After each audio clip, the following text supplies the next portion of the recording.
Hello, and welcome to the No Nonsense channel, where we evaluate, educate, and elevate each other's about mental illness on the journey to mental wellness. My name is Melissa Swearigan. I am a narcissist abuse survivor. I guess you're wondering what's the purpose of my channel.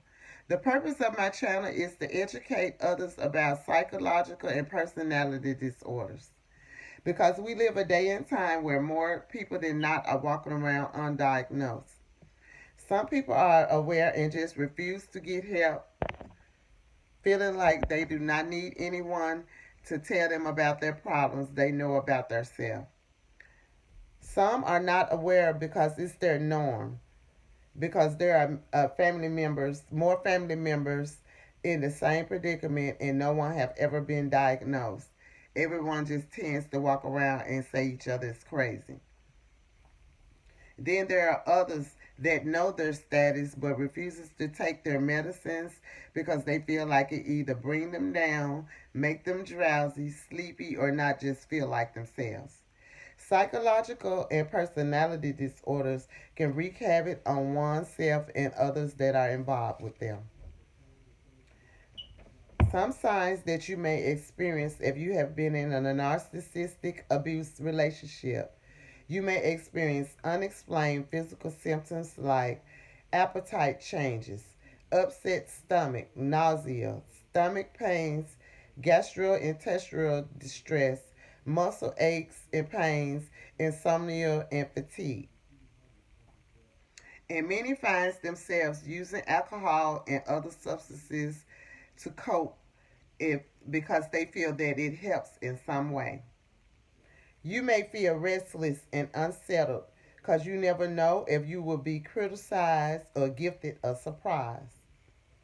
You don't recognize yourself anymore because you eventually adjust your self identity to accommodate your abusive partner.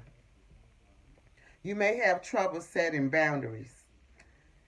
You have symptoms of anxiety and depression. You always feel like you've done something wrong, like feelings of guilt and shame, which is projections from the narcissist. You have trouble making decisions.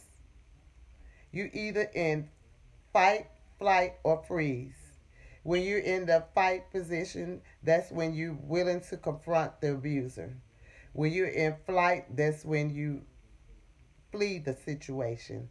And when you're in freeze, that's when you just feel helpless.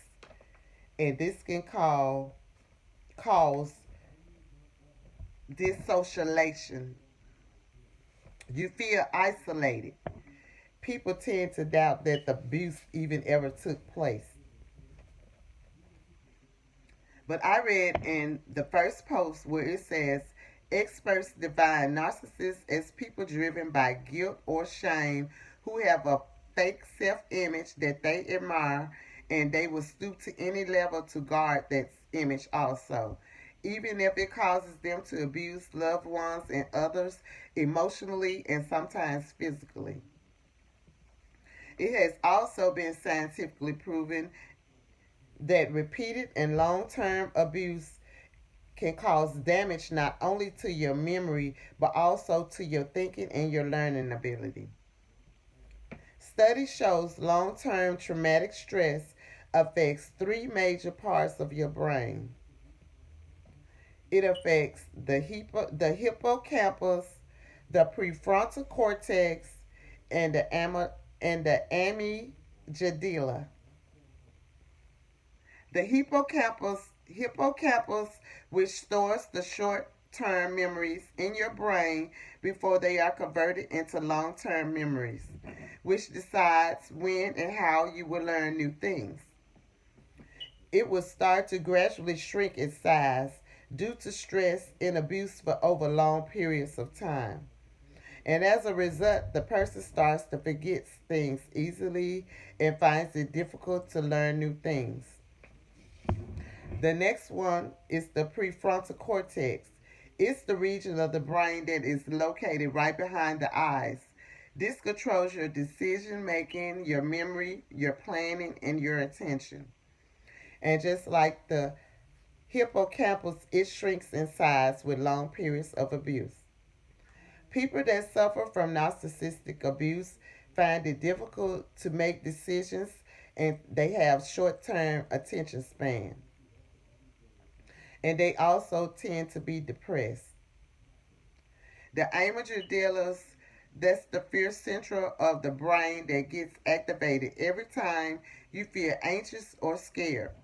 It stores all the memories of the abuse and gets activated every time someone or even yourself talk about it. But unlike hippocampus and the prefrontal cortex, traumatic stress increases the size of the amygdala. And this manifests as increased anxiety and mood disorders. These are just a few of the many health conditions associated with narcissistic abuse. I will be addressing many other health ailments acquired while dealing with someone with psychological disorders. But to the narcissist or anyone suffering from personality disorders of any kind, having a disorder is nothing to be ashamed of. So there's no need to walk around feeling guilt or shame or feeling that you're different because everyone's differences is what makes us unique. You first must trust yourself or a loved one that is making the right decision for you for the court to change the course of your life. Then tell a trusted partner or friend to help journey with you and hold you accountable on this journey. Find a trusted physician and get the right medicines and treatment that you need. Get connected with a support group and stay connected. And when being diagnosed, you can expect the criteria coming from the Diagnostic and Standardized Manual of the Mental Disorder published by the American Psychiatric Association. They will evaluate your signs and symptoms. You will be given a thorough evaluation that may include filling out a series of questionnaires and a physical examination to make sure that you don't have any physical problems that is causing your symptoms. Your treatments will be psychotherapy, where you will learn to relate better to others and to understand the causes of your emotions. Increase your ability to understand and regulate your feelings.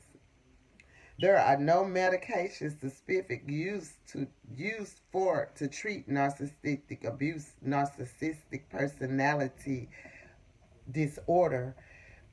But if you have symptoms of depression, anxiety, or other conditions, you may be possibly be prescribed antidepressants. As you can see, that these personalities disorders not only affect the one that has the disorder, but it also affects the others that's around them. So I stress to you that if you or someone that you know, a loved one that has this disorder, to help with them and go on this journey and encourage them to get the help that they need to make their life better and the ones around them. Thank you, and I will be back with another video. And I also would like to thank all my new subscribers. And if you haven't subscribed to my channel yet, please join the family and take this journey with me on a journey to wellness. Thank you.